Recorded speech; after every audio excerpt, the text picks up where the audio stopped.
Ever wondered what happens when fish go back to the water after being caught? You think they swim around yelling about aliens? Probably. And then the other fish just stop talking to them. Kind of like your cousin Randy after that UFO convention.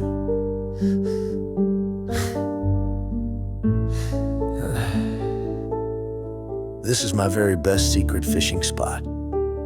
Yeah, not even the fish know about it. I'm still sad about my breakup with Sandy. Oh, come on. Move on. There are plenty of fish in the sea. Yeah. You know what else is in the sea? A lot of plastic and rubbish. You just killed the mood, man.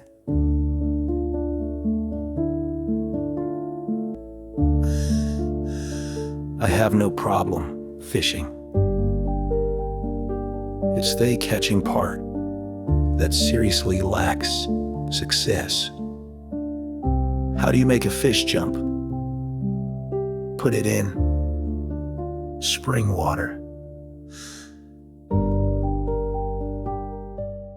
You're gonna be the reason the fish pull us in one day.